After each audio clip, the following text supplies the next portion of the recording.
Hello, teachers. Today we are going to show you how to navigate to different important areas in the teacher portal. Now, while every area is important in the teacher portal, today we'll focus on three key areas. But before we get started, let's take a look at your homepage. Here you can see your next three upcoming classes, announcements, and a calendar. And those little green dots let you know you have a class booked on that day. We'll focus on the class tab and also your teacher account center, as well as the support center. Let's start by going to class, and we're going to click on bookings. This is the area where you can open slots so that students can book you. In this area, you'll see some shaded gray spots, colored blue spots and green spots. Shaded gray means they've already passed, blue means they're available and ready to be booked, and green means they've already been booked. You'll notice too that there are two different types of bookings, available and available short notice. This just means the student can book you anywhere from 24 hours to 2 hours before class time. It's a great way to possibly catch some extra classes and even maybe extra money.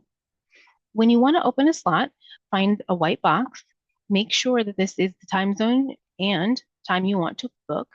Hover over the course just to make sure. Then, if it's correct, click on it. You can click on the short notice and just be sure to watch that spot because you don't want to miss any classes. If you're going to go to bed the night before and you're not looking to get up, unclick that short notice. And if your availability changes and you haven't been booked, click the X and that availability will go away. Over here, we have peak and PPT times. These are the most booked spots by students. So you want to make sure that you open as many of these as possible to increase your chances of getting booked. Next, we're going to head to class and then classrooms. This is where you'll find the actual classroom as well as the materials. So let's click on classroom and we'll wait for our classroom to load. As it begins to load, you'll notice that the title of the course will eventually appear, as well as the student's name. You'll also see the time that your class will begin. And shortly, it's going to start to load, and you will see the place where you can give students stars or you can put feedback. But most importantly, you'll be able to think about your mic, your camera, and the settings for that, you can click on and open about 10 minutes before the start of class. So make sure you get in there early so that you can make sure you're having a smooth classroom experience. Next, we're going to go ahead and click on materials. Another tab will open for you, and this is a great area to check out what the lesson objectives are going to be. You're also going to be able to see what the expectations are for the students, and then eventually the PowerPoint for the actual class is going to load too. And you'll be able to see everything the student's going to see. And in the top corner there, you're going to get some tips that will help you navigate the class the best that you can. This way it ensures that both you and the student have a wonderful experience. Moving on to class and feedback, this is the area where you can see your parent feedback in the form of apples. Sometimes they even leave you comments and you'll be able to read those. Next, we'll go to class and then tag. In this area, it is a chance to highlight your teaching skills, your strengths, and even your personality traits in class. You can change this anytime by clicking Update Tags. Now, I have lots of different ones here that are available, but when I click on it, it says a maximum of 6 tags. I'm happy with all of my tags, so I'm going to unclick it. Make sure that you choose the 6 best for you. Next, bookings and then the certification center. This is the most important area because this is where you can get certified for classes. The more classes you're certified for, the more that you can be booked and the chances of more classes. When you find an available one, click on it. It will open up some materials. After you give those materials a read, you will be able to take a short quiz. And if you pass that quiz, you'll be certified in this area and be able to be booked for classes in that area.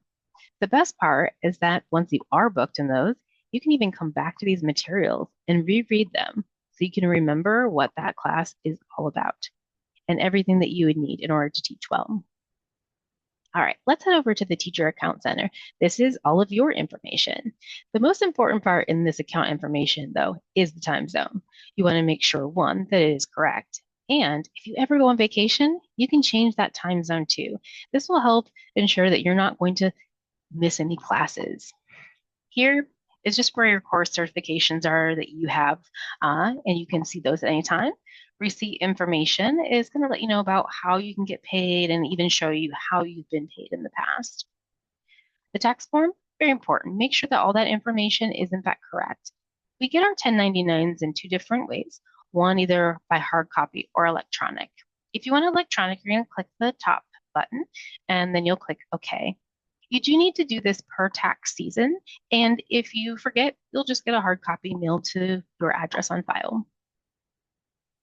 Next up, we're going to take a look at the teacher profile. Such an important area. This is where you are going to upload your amazing teacher profile picture, the video that will help introduce what you're all about, and your bio, telling what you're all about as well. Here, your teacher stats can be listed. You can show your education, your work experience, certifications, expertise. And this is all important because guess what? The parent can see it, and they'll use the information to help you match with a student that they think is going to be best. Next up is going to be to change the password. If you need to do that, enter in your old password, the one that you want new, retype it, verify it, and you're good to go. The contract area, here you want to always be checking to make sure that you don't have anything to be signed. I do not, but if you do, make sure you get it signed right away. I do have something in the current and the previous. Those are my contracts, and I can download them or view them right there in the portal. Next up, combined payments. This just is simply stating that VIP Teacher will not send along money to your bank account until you reach $80. But you can opt out of this by disagreeing. And if you disagree, they will send you whatever money you have earned on that time, that pay period time. Now you are bound by whatever decision you make until the end of that contract. Next, the background check. If you're new with us, you might not have any information quite here yet, but you can keep checking back just to ensure it goes through. Next, we'll go ahead and click on payment. This is the area where you can double check your payments, make sure that everything is correct. You'll see classes that you have taught, and generally those will update daily. So you can always keep track of your payment and contact support if there's any issues. All right, speaking of support, we're going to go ahead and click on the headset here, and we end up in our support center. You can look up many questions here, but most importantly, you can click on contact support and you can submit a ticket for any issue you might have. Now, you do have to hit the red spots, and I'm going to do some drop downs that I've done recently. But you know what? If you can't find the exact drop downs you need, don't worry, because VIP Teacher will route that ticket to the appropriate area for you. Now, of course, you want to put something in the topic and you want to put in the description something very brief about your issue. And towards the end, there's also a place where you can upload documents if you need to, and of course, click submit. If you want to check the status of that ticket, click on My Tickets, and you should see it in your active tickets. I don't have any, but let's go to the archive and take a look at the last one that I submitted. And I simply started with the greeting, told them what issue I was having, thanked them, of course, and then signed that with my name. And as you can see, they were able to resolve my issue pretty quickly. And that is always the goal, right? They are, in fact, here to help us resolve issues and resolve them as quick as possible. So anytime you can actually head back to the homepage and you can roam around yourself. But I do hope that this video will help you get to those most important parts that will make your life easier, especially in the very beginning. And of course, I hope that you have a great teaching experience. Happy teaching, everyone.